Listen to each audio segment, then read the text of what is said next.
If you put up a real Christmas tree this year, odds are you're going to be taking it down probably this week or at least very soon. Or Christmas night. But what do you do with that tree? If you don't feel like putting it on the curb as trash, why not repurpose it? Why not? Garden guy Dale Kay joins us live with some ideas on what you could do with your tree. Good morning, Dale. Looking lovely as ever, surrounded by evergreens. Oh, thank you so much. You're absolutely right. Why kick that beautiful Christmas tree to the curb? But as you mentioned, there is a time when it does have to go outside due to needle drop, and it just kind of comes towards the end of the season. And for the most part, there's a lot of useful lumber on these beautiful little trees.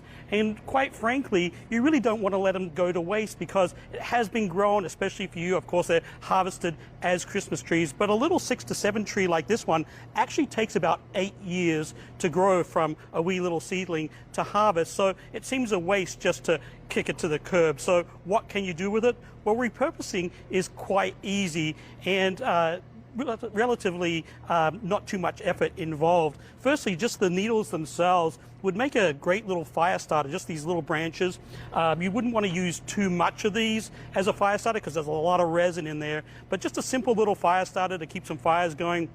Or even when you get back outdoors in the spring or in the fall, keep all this wood because it is quite valuable and you can burn it outdoors. Talking about composting, well, you got to be careful because a lot of the out-of-state species like these Frasers or anything that was grown out-of-state, just be careful of invasive species. If it was grown right here in Minnesota, a lot less of a worry, and eventually it can go into the compost. Now, some of the branches or longer branches, they actually make great little garden stakes. I'll use these for like little seedlings. You can just strip the needles, and this makes actually not a bad little garden stake for any young plants. And as the branches get thicker, you can use them as stakes as well. Once you get down to the trunk itself, these make great bean poles. I'll save all of these and use them as garden poles for pole beans, snap peas, anything that's trellising, morning glories. That is a great asset in the garden, so don't let those go to waste. And even your holiday porch pots, if they've got birch poles in them, save those as well because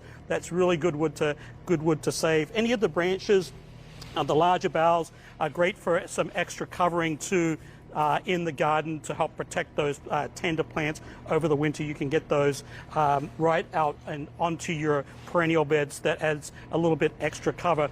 The other thing that you can do is when you pop it outside, if there's anything unsightly, you know, once all your landscape kind of drops its leaves, you often find those unsightly spots. Maybe you want to cover up the neighbors, view of the neighbors, whatever you got going on. The evergreen itself makes a good barrier or a good cover as well. And then one of the simplest things that you can do is turn your Christmas tree into a wildlife bonanza. You can add some pine cones. I've got actually 2 different types of pine cones here. A little chunky peanut butter. I've got some floral wire or just some regular garden tie.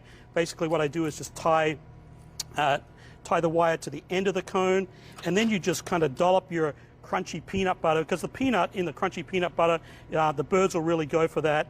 And I have 2 different types of bird seed here. This one here, this finer one, is actually called No Grow. It's actually been crunched up really fine. It's got safflower, peanuts, and some cracked corn in there. But the great thing about this is because the seeds are cracked, they don't germinate, so saves any of that germination going on in the spring where your bird feeders have been a lot less mess as well. And then also just a wild bird feed mix is good too. This one is high in sunflower, high in oil, and the birds will really love that. So basically what you do is just roll your cone into that, and then that just gets wired right onto your Christmas tree outdoors. You could also, if you want to attract squirrels or keep the squirrels busy all winter long, just doing the same thing on some corncob ears that you can pick up from your favorite local garden shop or wild bird food store, feed store, that will work as well. And then also suet cakes hung in the tree. Not only super high energy for birds, but all of these things in combination will make lovely little wildlife bird attracting to keep you occupied as you look outside all winter long. So don't kick it to the curb. A lot of valuable wood there. Keep it local, keep it on your site, and it'll be a lot better for the environment that way. Back to you.